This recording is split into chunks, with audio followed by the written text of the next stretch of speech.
Boa noite a todos. Eu sou Cláudia Maila Carneiro, assistente social, fundadora e presidente do Instituto Droma Romani. Estamos aqui hoje em mais um programa Café com Prosa, de nosso projeto cultural Raízes Étnicas, tendo a honra de receber o Sheikh Mohammed Al-Bucar,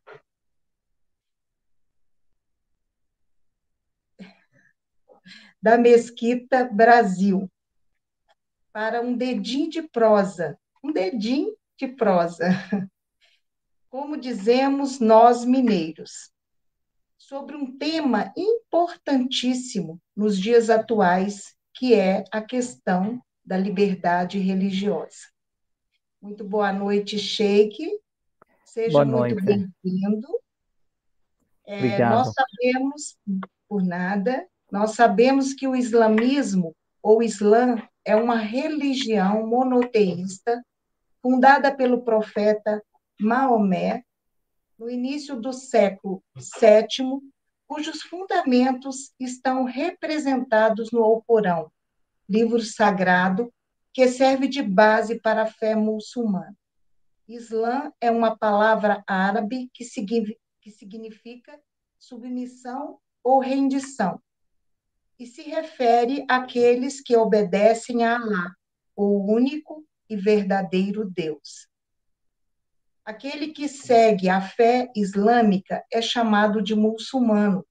O que o senhor poderia nos contar sobre o movimento islâmico no Brasil e como é ser muçulmano em uma terra de tanta diversidade étnica, cultural como o Brasil? Fique à vontade. Muito obrigado. Eu quero agradecer, em primeiro lugar, esse convite. Uma honra para mim estar aqui. Agradeço essa oportunidade de poder falar com você sobre a religião islâmica. Como você falou, Cláudia, que a religião islâmica é uma religião monoteísta, mas se permite um pouco só explicar um pouco sobre as informações que você passou, que eu sou um pouquinho de esclarecimento, né, que nós não consideramos o profeta Muhammad, é claro, o nome do profeta é Muhammad, né, igual o meu nome é igual ao nome do profeta, mas Maomé é o nome que foi assim adotado aqui, mas o nome correto é Muhammad, né? Então, nós não consideramos que o profeta Muhammad, que é o fundador do Islã, o, porque o Islã para nós é uma religião ligada diretamente a Deus, Deus o Criador. Então, ele começou desde o início, ele já teve início a partir do profeta Adão, nosso pai, pai da humanidade. Então, ele que começou, primeira criatura, ele recebeu as primeiras orientações divinas. Aí depois dele passou por muitos assim filhos dele, descendentes dele, passou por Noé, passou por depois o profeta Abraão, profeta Moisés, profeta Jesus, e aí finalizou com o profeta Muhammad. Então uma série que começou lá desde o início e cada época teve um líder diferente. Então, cada época teve um profeta, uma legislação diferente, mas a religião é a mesma. Então, Muhammad podemos considerar como a versão mais atualizada da religião divina, que vem depois do profeta Jesus. Então, Allah também é o nome de Deus em árabe. Então, os cristãos árabes também adoram Allah, os judeus árabes também adoram Allah. Então, Allah não é um Deus que é específico, um Deus assim que os árabes, os muçulmanos, né, criaram, eles acreditam, não, mas ele é o criador do universo, que é o mesmo Deus do profeta Abraão, do profeta Moisés, do profeta Noé, do profeta Jesus. Todos eles adoraram ao mesmo Deus, que é o Criador, que o nome dele na língua árabe, Allah. Então, Allah é o nome do Criador, que nós somente adoramos a Ele, imploramos ajuda somente a Ele. Então, isso aqui é muito importante para a gente começar, né, saber explicar um pouco sobre a religião. Agora, assim, o Islã no Brasil, claro, o Islã é uma religião universal. Para nós é uma religião que para todas as pessoas, porque como o profeta Muhammad foi o último mensageiro, foi o derradeiro dos profetas, então a mensagem dele foi universal, então para toda a humanidade. Por isso o Islã hoje existe em todos os lugares, não tem uma área, um país que não tem muçulmanos. Em todos os lugares, na China tem muçulmanos, tem quase 100 milhões de muçulmanos chineses, tem 100 milhões ou mais que são na Índia, tem países inteiros, a África, a maioria dos africanos na África são muçulmanos também. Então não tem assim, uma raça, eu não gosto de usar a palavra raça, porque não tem raças também, todos somos seres humanos, né? Então, o Islã é uma religião universal, qualquer pessoa pode ser muçulmano, então nós não temos uma coisa específica que reservada para nós, ao contrário, o Islã é uma religião muito aberta, assim, recebe várias culturas, porque é uma coisa natural, para nós a religião é uma coisa tão natural que combina com qualquer ser humano. Eu sempre digo, Cláudia, que a religião é como água. Eu nunca conheci, eu acho que você também nunca conheceu alguém, um ser humano que não toma água, não bebe água. A gente toma água com muita necessidade, com muita satisfação. Mas porque a água é uma coisa assim universal que todo mundo toma assim com alegria, com muita satisfação? Porque a água tem algumas assim qualidades que ela não tem cheiro, não tem sabor, não tem cor, ela é muito transparente, uma bebida do jeito que nós recebemos, nós usamos. Mas na hora que nós misturamos água com qualquer outro fator, qualquer coisa, e as pessoas podem rejeitar. Se você coloca café com água, tem pessoas que não tomam café. Se você coloca chá, tem pessoas que não tomam chá. Se você coloca suco, tem pessoas que não tomam suco. Mas deixa a água vai assim combinar com nosso sistema, com nossa vida, porque é uma coisa muito natural. A religião é a mesma coisa, uma coisa tão natural que o ser humano precisa, ou uma coisa que o ser humano atende a sede que ele tem desse conhecimento, Mas o problema é que nós, seres humanos, começamos a misturar a religião com outras coisas. Os seres humanos misturaram a religião com interesse político, interesse econômico, interesses pessoais. Então, as pessoas acabam se rejeitando, porque realmente saiu daquela natureza. Então, quando deixar a religião da sua forma, da sua maneira que Deus revelou, ele vai servir como água. Então, para nós não importa onde você vai viver, com qualquer povo, porque nós consideramos também que todos nós somos uma família no final, uma família humana, que todos nós somos descendentes do mesmo pai, da mesma mãe. Então, nós somos uma família. O outro para nós nem o outro ser humano, o outro que tem uma outra cultura. O outro para nós é o animal, mas o ser humano, todo ser humano, ele é uma criatura digna, honrada por nosso Criador.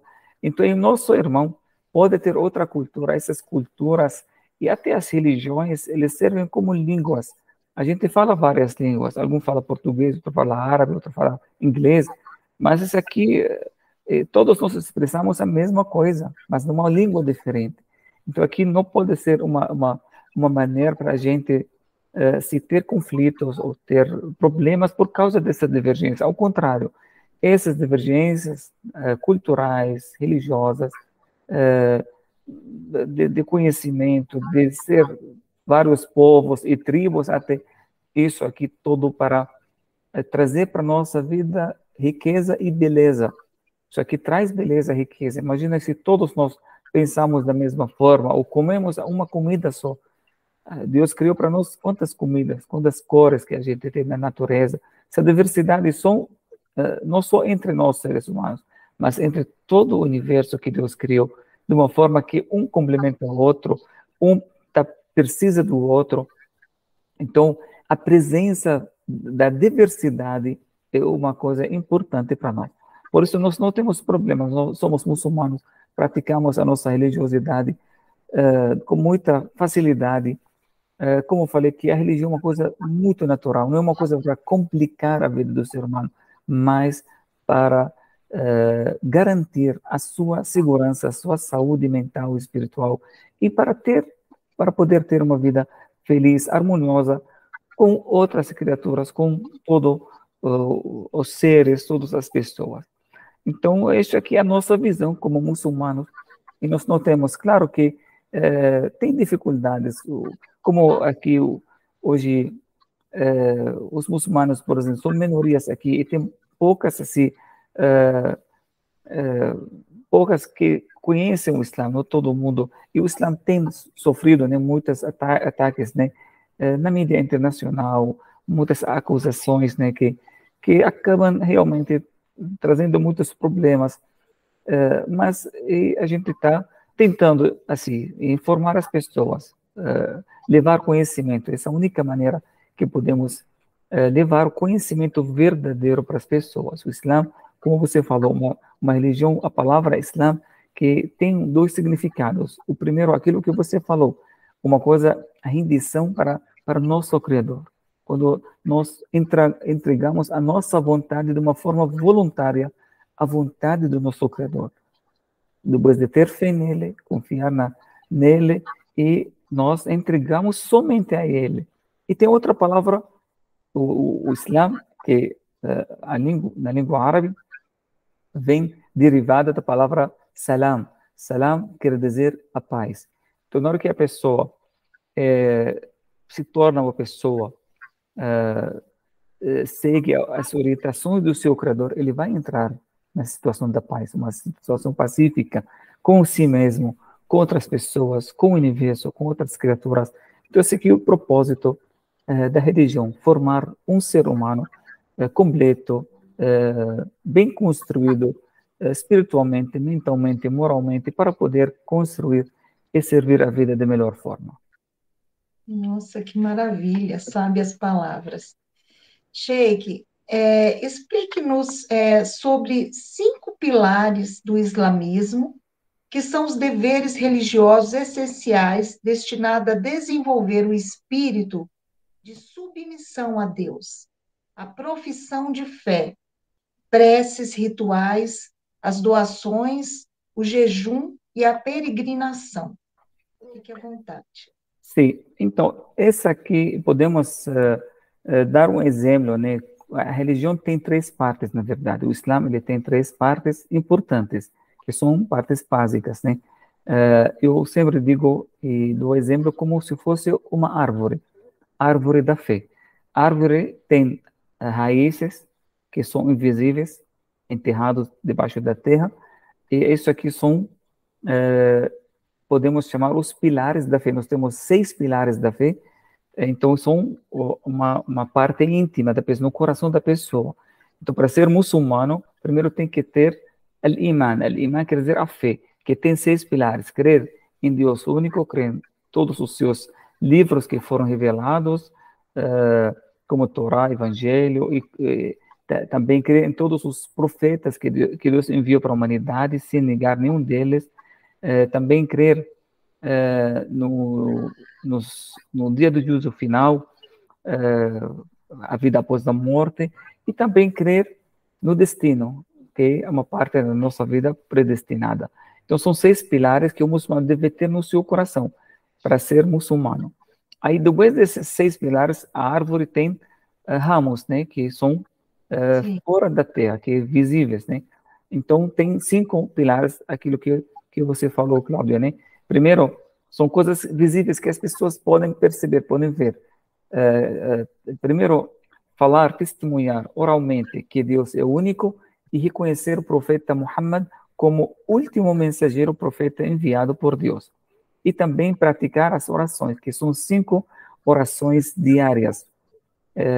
Tem 5 orações que o muçulmano tem que praticar diariamente, são divididos assim durante o dia, seguem o movimento do sol, e são 5 alimentos, né, na verdade, para o nosso espírito. Da mesma forma que nós temos 5 ou 4 ou 3 refeições diárias, café de manhã, tem almoço, tem jantar, mas para o nosso espírito também tem 5 orações diárias que o muçulmano para 6 minutos, assim, mais ou menos a oração dura, mas é um momento para recarregar, né, a sua alma, para ele desesvaziar também a mente de tantas coisas, assim, preocupações. São um momento de ligar com o seu Criador. Então, 5 orações, e tem também o terceiro pilar, que é o jejum. O jejum do mês do Ramadã, o nono mês do calendário lunar, é obrigatório fazer o jejum. Todos os muçulmanos, em todos os lugares do mundo, eles praticam o jejum durante esse mês. O jejum começa a partir da madrugada e termina no pôr do sol. Durante esse período, o muçulmano ele fica privado de comer, de beber, de ingerir qualquer coisa dentro do estômago. Então, ele fica sem ter também relação íntima com o cônjuge. Então, fica em jejum durante todo esse período, durante o dia inteiro. Depois do pôr do sol, fica tudo também, volta liberado. Aí fica durante um mês praticando essa, esse pilar, que é uma escola, o jejum é uma grande escola espiritual e uma escola que nos ensina muitos valores, principalmente a força de vontade. Depois tem o Zakah. O Zakah é um quarto pilar do Islã, que é uma caridade obrigatória, que o muçulmano também tem 2,5% da renda do lucro anual, depois de pagar todas as despesas, o que sobra, ele tem que pagar esse valor, entregar para as pessoas mais carentes e mais necessitadas. O último pilar do Islã, que é a peregrinação, é uma visita a Meca, que uma vez na vida, para quem tem condições físicas e financeiras, ele deve fazer essa viagem para Meca para se unir uma vez na sua vida com todos os muçulmanos, porque no Hajj, na peregrinação, se encontram muçulmanos de todos os cantos do mundo.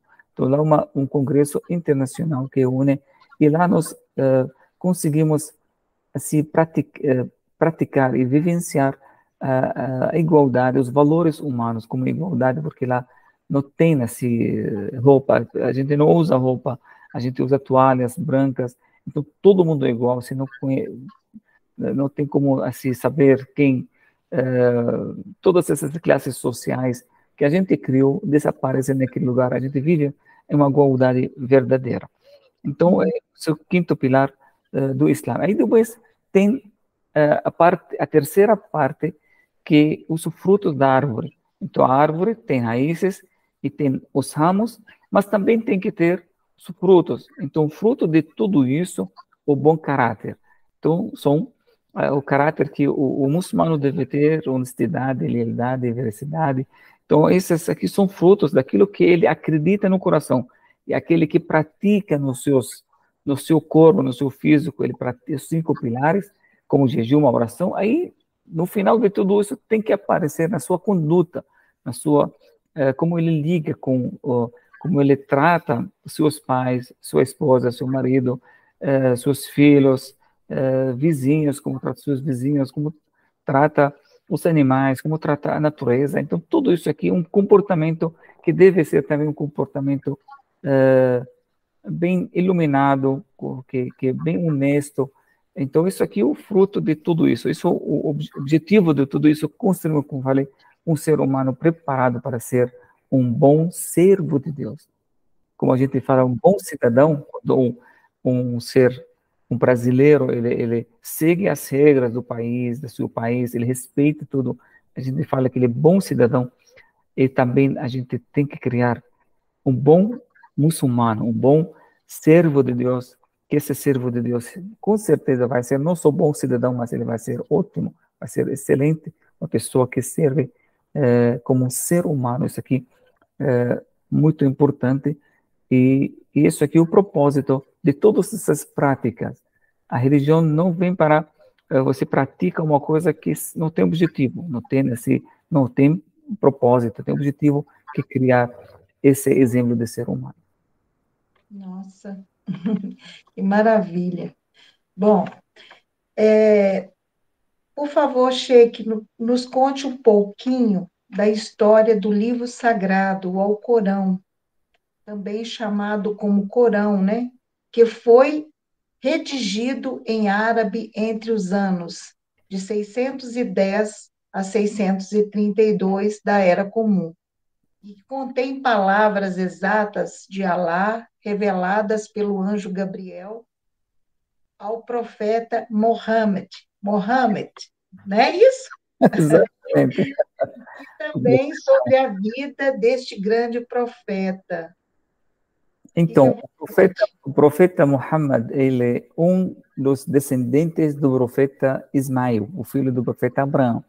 Então, ele é um dos descendentes, Ismael é o irmão do profeta Isaac, né? Então, ele teve filho, que é o Ismael, e um desses descendentes, né, séculos depois, que chegou o profeta Muhammad. O profeta Muhammad, aos 40 anos, ele não sabia que ele vai ser escolhido como profeta. Ele teve uma vida muito honesta, como a biografia dele fala, as pessoas, né, falam, o povo dele. Ele teve uma vida de 40 anos, ele sem ter acesso, sem assim falar assim que ele, porque ele não recebia nenhuma mensagem até então.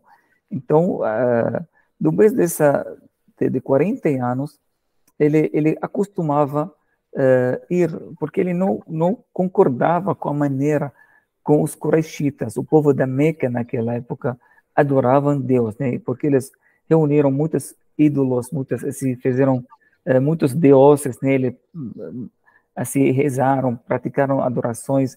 Ele afastava, ele sentia que isso aqui não são deuses verdadeiros, né? Então ele se isolava, ele procurava uma caverna que eu conheci até hoje, a caverna está em Meca, ela é visitada até hoje, os muçulmanos visitam, né, aquela caverna, onde um dia, depois de muito tempo, né, passar assim, sozinho, fazendo assim, orações para o Deus Criador, ele não conhecia, né, ele sabia que existe o Criador, existe Deus, né, que criou tudo isso, Deus do profeta Abraão, mas ele não sabia assim, qual o caminho, né, de que forma que ele vai fazer. Então ele praticava, meditava, né, naquele lugar, até um dia chegou que ele recebe a visita do anjo Gabriel. Pela primeira vez ele ficou assustado, ele ficou tremendo até, e achou que ele ia morrer, né? Ele achava que, porque o anjo Gabriel, ele apareceu para ele abraçou ele e ele falou para ele, leia.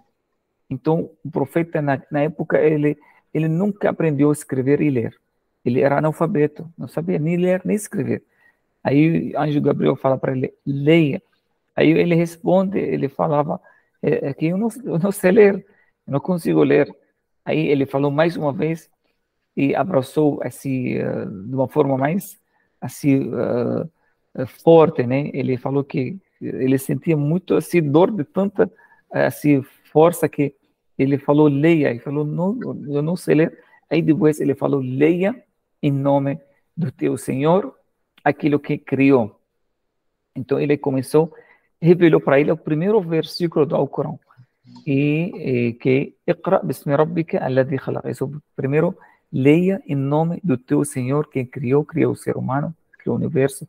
Então, a primeira ordem que foi que ele recebeu foi essa aqui. O profeta não sabia o que era, não sabia o que se trata, e ele correu com tanto medo, assim, a sua esposa, né?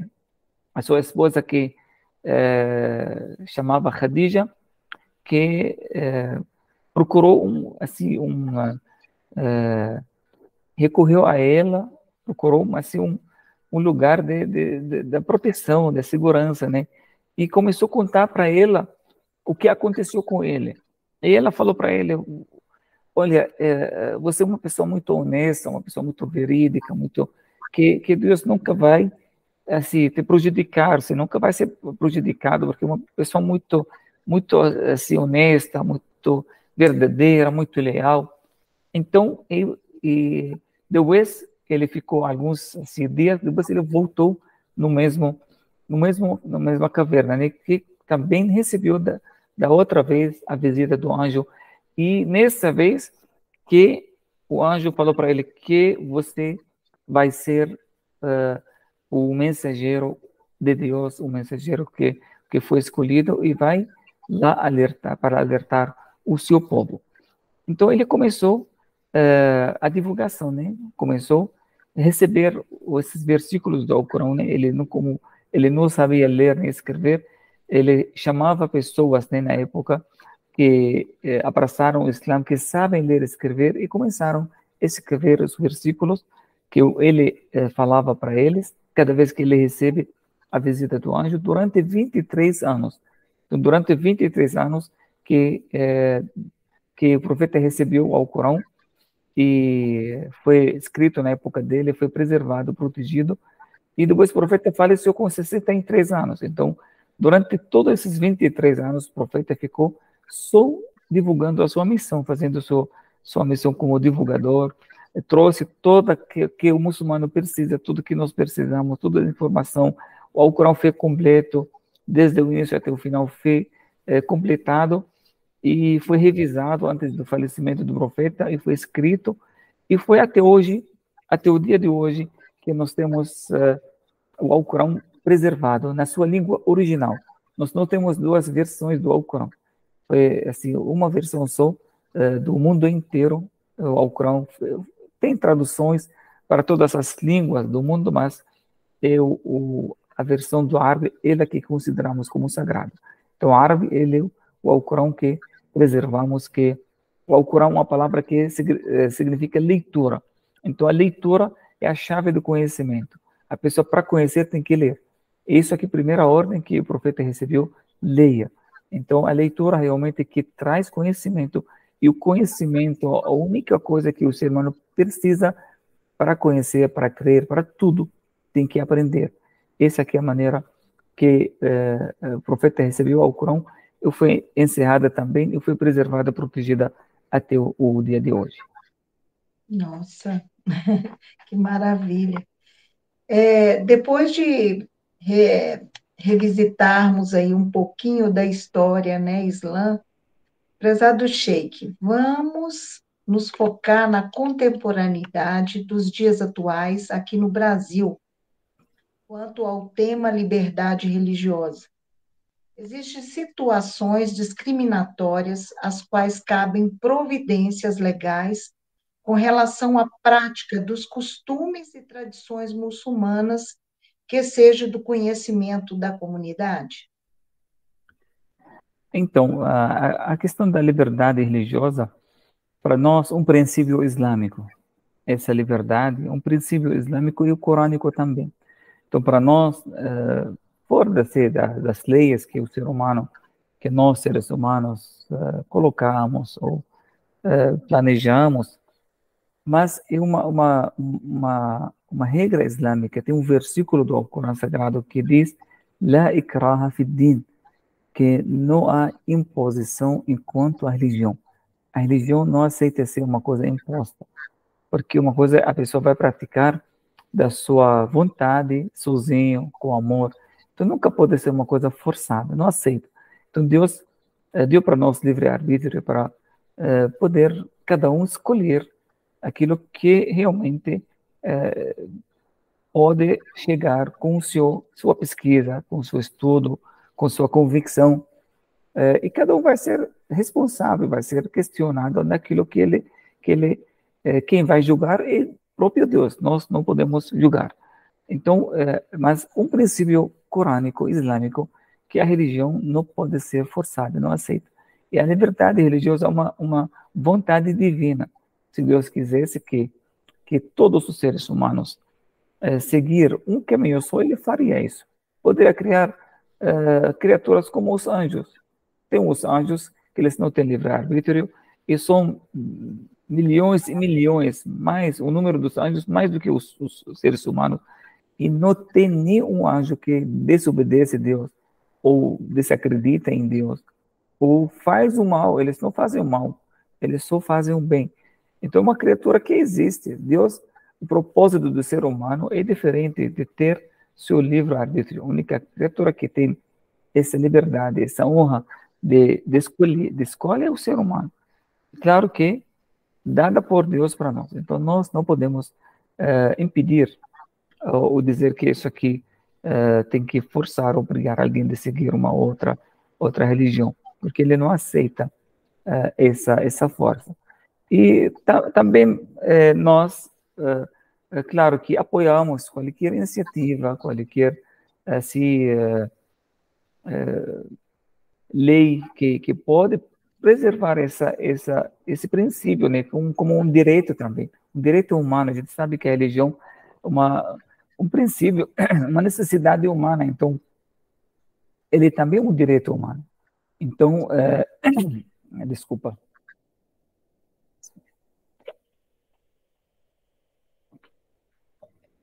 Falou muito, né, Sheik? O Sheik fala muito. Então, nós fazemos parte, né, e apoiamos qualquer iniciativa, qualquer projeto de lei. Aqui em São Paulo, eu faço parte de muitas comissões, fóruns, que o propósito garantir essa liberdade religiosa. Eu sempre falo que essa diversidade religiosa é um patrimônio do Brasil também, que é uma riqueza do Brasil, além dessa diversidade natural e cultural. Então, uma coisa que tem que ser blindada, tem que ser preservada. Nós temos que criar uma geração, enxerga isso como um fator positivo, não uma coisa negativa. Não é bom a gente querer que todo mundo se pensa da mesma forma. Isso aqui pode ajudar a cultura do consumismo, pessoas que fabricam uma coisa querem vender mais, mas isso aqui não serve para culturas. As culturas são riquezas. A gente hoje luta para preservar as espécies dos animais. A gente fica triste quando da extensão de qualquer espécie dos animais. E que a gente sabe, acredita que cada espécie tem sua função importante para o equilíbrio da natureza. Então, essa diversidade cultural também é importante. Não podemos assim, apoiar a extensão de qualquer cultura, qualquer religião, porque essa diversidade, uma vontade, traz, como falei, beleza e riqueza. Então, apoiamos todas essas iniciativas. Eu faço parte do Fórum Interreligioso da Secretaria da Justiça aqui do Estado de São Paulo, que é um fórum que tem nele todas as crenças, né, todas as religiões representadas dentro de um lugar, um caminho primeiro para dialogar, para ter esse diálogo, e também um caminho nós temos também do outro lado uma lei que saiu também anos atrás, né, recentemente, com o projeto de lei da deputada doutora Damares também, que foi uma lei estadual da liberdade religiosa, um avanço muito grande que realmente e tivemos agora esse evento que também, Cláudia, você participou, né? Que teve embaixadores da liberdade, esse título muito bom, assim, bem feito, né? O título de embaixador da liberdade religiosa, porque a gente vem sofrendo, né? Eu tenho vários relatórios, né? Também eu participei, né, no lançamento de vários relatórios da liberdade religiosa, mundial da Igreja Católica, um outro brasileiro daqui da Ministério da Cultura e também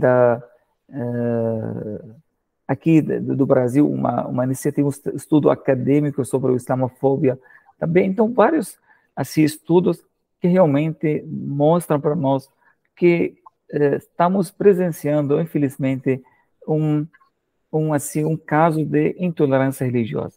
Isso aqui é realmente um sinal que nós temos que trabalhar para prevenir, para proteger essa cultura da diversidade.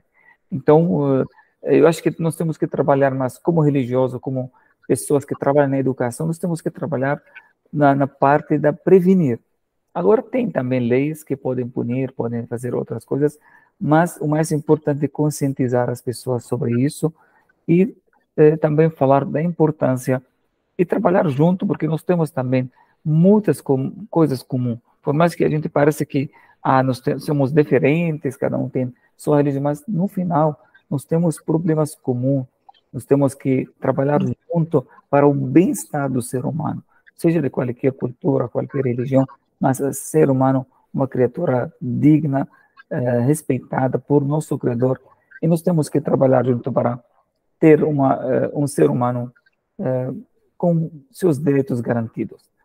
Então, por isso que estou sempre com muita esperança que trabalhar junto, né, com outras religiões, que todos também têm essa disponibilidade. Estou falando assim, das líderes religiosos, e nós temos que passar isso para nas mesquitas, nas igrejas, nas sinagogas, então todos os lugares, os templos, e para essa seja uma cultura. Muito bem. Bom, quais as ações inclusivas que poderíamos ser desenvolvidas, ao seu ver, para promover o conhecimento étnico e cultural islâmico a partir dos órgãos públicos e entidades de direitos humanos para combater o estereotipo ou discriminação de quaisquer natureza motivada pela desinformação? Eu acredito que nós temos assim canais que são importantes, né? A mídia hoje. Então, acho que o ter políticas, né? Isso, a iniciativa do Fórum Interreligioso foi uma iniciativa muito boa, muito positiva, porque vem do apoio do Estado, uma coisa formal, uma coisa assim oficial da Secretaria de Justiça. Eu acredito que se o Estado, o governo, né, adota algumas políticas também de programas na televisão que falam sobre essa diversidade, não falar sobre a religião, cada assim, para falar da própria religião, mas para falar sobre a cultura da diversidade como direito também de liberdade religiosa. Acho que isso ajuda muito também. Falta assim programas na televisão, a gente sabe, hoje a televisão e a mídia é uma ferramenta muito poderosa que muda assim aquilo que o fake news, né? A gente precisa combater isso com outras news verdadeiras, né? Ou notícias verdadeiras, né? Então acho que isso aqui porque o ser humano ele é inimigo daquilo que ele desconhece. Então quando a pessoa não conhece algo, ele fica com medo. Desconhecimento gera medo. Então as pessoas podem ter medo de uma coisa quando eles não conhecem. Então, acho que é um papel muito importante que o governo pode fazer e dar continuidade da criação desse fórum, pode também ter espaço na mídia, assim, da mesma forma que é feita na época das eleições, eles dada para pessoas dos cargos assim, para falar, fazer propaganda política. Acho que isso aqui também faz parte, fazer uma propaganda para essa diversidade, para evitar qualquer preconceito, qualquer discriminação, que é uma doença social que pode fazer mal, pode prejudicar as pessoas.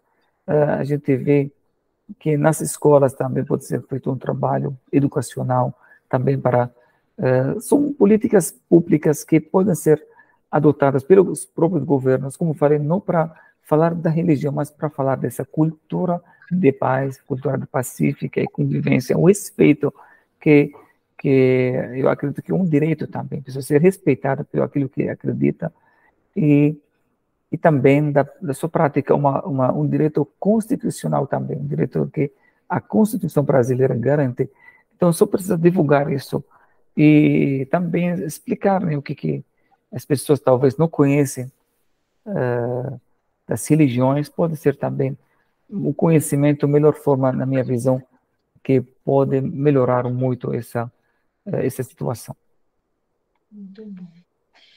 Bom, Sheikh Mohammed, conte-nos um pouquinho das ações inclusivas desenvolvidas pela Mesquita no Brasil e como a sociedade organizada pode contribuir para o seu crescimento e sustentabilidade. Então, a Mesquita Brasil faz parte da Sociedade Beneficente Muçulmana, que aqui foi fundada, a primeira entidade que foi fundada aqui na América Latina em 1929. Então, a primeira mesquita também, a primeira mesquita da América Latina, muito tempo, né, que é um ponto turístico aqui, a Mesquita Brasil, faz parte do grupo dos lugares turísticos, né, que visitados aqui na cidade de São Paulo. E então uma mesquita bem antiga, a comunidade toda tem assim ligação com a Mesquita Brasil, e a mesquita tem um papel muito importante não só para a comunidade islâmica, mas para a comunidade em geral. A mesquita adotou muitos programas para ajudar as pessoas mais assim necessitadas, principalmente para ajudar os refugiados, a maioria dos refugiados que chegaram aqui no Brasil, que vêm dos países muçulmanos, árabes, foram recebidos pela mesquita. A mesquita fez muitos programas para atender, acolher e fazer, assim, primeiro processo de engajamento dessas pessoas aqui. Foi um trabalho maravilhoso que a mesquita fez. E um papel, né, das tarefas da mesquita é isso, né? A mesquita é a sociedade beneficente também, que ela cuida da mesquita e cuida também do cemitério islâmico brasileiro em Guarulhos e cuida também da escola, a única escola islâmica que é na Vila Carrão, que tem quase 500 alunos que estudam na escola. Então, essa sociedade beneficente que ela cuida dessas três assim, entidades que formam o SBM, né, que é a Sociedade Beneficente Muçulmana. Então, uma parte do nosso trabalho, nosso esforço vai nessa área beneficente e humanitária. Muitas assim, ações humanitárias, distribuição da cesta básica durante a pandemia, milhares de cestas básicas foram distribuídas aqui. Todo assim, ano a gente faz distribuição de cobertores, faz muitas assim, ações comunitárias que faz parte da nossa religiosidade também fazer esse tipo de caridade. Então, a mesquita, além de cuida, né, dessa parte religiosa da comunidade, mas também ela faz parte dessa comunidade brasileira. Os muçulmanos aqui são brasileiros também, eles têm o Islã como religião, mas eles têm o Brasil como um país também, uma pátria amada, como qualquer brasileiro que ele ama seu país, sua pátria, mas ele professa uma religião que vem assim, chegou ao Brasil já no passado, não é uma coisa recente que vem desde, como falei, o Islã. Na última versão já tem 1400 anos, desde o profeta Muhammad até o dia de hoje. Então, a mesquita tem um papel muito importante para unir a comunidade, unir a sociedade e para divulgar também a religião, para explicar, né, como a gente recebe milhares de pessoas, alunos das faculdades, para conhecer e esclarecer, né, sobre o Islã, sobre a cultura. Acho que é um papel muito importante que a sociedade faz. Puxa vida, muito boa, muitas informações maravilhosas. Queremos aqui agradecer profundamente a presença do respeitoso Sheik Mohammed Al-Bukai, da Mesquita Brasil, que repartiu conosco pedacinhos preciosos da história, dos fundamentos e das ações inclusivas da comunidade islâmica brasileira. Esperamos repetir muitas vezes, com termos específicos, essa grande contribuição, com essa presença honrada do Sheik Mohammed Al-Bukai, fortalecendo no fortalecimento dos direitos humanos e do direito à liberdade religiosa. Sheik, muito obrigada. Vamos agendar temas igualmente relevantes para consideração. Você esteja à vontade para fazer as suas considerações finais. Eu quero agradecer muito essa oportunidade para falar sobre a minha religião, a cultura islâmica em geral, e dizer que a Mesquita Brasil está aberta para quem quiser visitar, para quem quiser vir aqui ouvir. A Mesquita aberta, sempre 24 horas, né? A Mesquita aberta. E só vir aqui, essa vantagem do brasileiro, não precisa sair do país para conhecer outra cultura, outra religião. Só basta pegar o seu carro ou chegar aqui, a Mesquita Brasil fica aqui no centro do estado de São Paulo, Avenida do Estado, e a Mesquita sempre com coração e portas abertas para qualquer pessoa que queira vir e conhecer. E agradecer você, Cláudia, muito obrigado pelo convite e espero que tenha acrescentado um pouco Nossa, do muito. conhecimento de você sobre a religião e pode contar comigo sempre. Maravilha, muito, acrescentou muito, gratidão. Acho que o Ariel quer dar Obrigado. uma palavrinha, pode ficar à vontade, Ariel.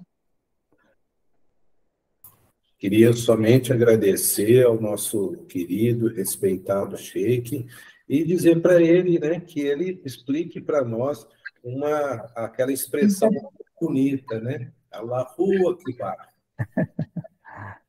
Então, Allahu Akbar é a palavra usada muito, né, na nossa religião islâmica. As chamadas das orações sempre começam com Allahu Akbar. Quando nos países muçulmanos a chamada ela é feita nos alto-falantes, nos minaretes, nas mesquitas. Então, pessoal, qualquer lugar onde ele estiver, ele vai ouvir essa chamada que começa com Allahu Akbar. E as orações também, todas as orações começam com Allahu Akbar. Então, Allahu Akbar é uma expressão que quer dizer Deus é o maior. Então, na hora que a pessoa escuta isso, quando chega o horário da oração, ele escuta que Allah, que Deus é o maior de tudo. Então, por mais que você está agora ocupado no seu trabalho, na sua família, com qualquer coisa que você está mexendo nesse momento, que Allah e Deus é o maior do que aquilo. E também do outro lado, se você tem um problema, se você está passando por uma dificuldade, se você está passando uma necessidade, uma doença, qualquer dificuldade, aí saiba que Deus é maior daquilo que você está passando. Então recorre a Ele, porque Ele é maior do seu problema, daquilo que você está precisando. Ele consegue atender. E só você recorrer e pedir a Ele. Então, é uma expressão que realmente é usada muito para demonstrar que quem nos criou, Ele é maior do que tudo. Ele merece nossa adoração, Ele merece nossa obediência e também Ele não precisa de nós. Ele é o maior e estamos recorrendo para Ele, para nós, não para Ele, não para ajudar Ele, mas para Ele ajudar a gente. Então, uma expressão realmente muito repetida, que tem muito significado para nós. E muito forte. É.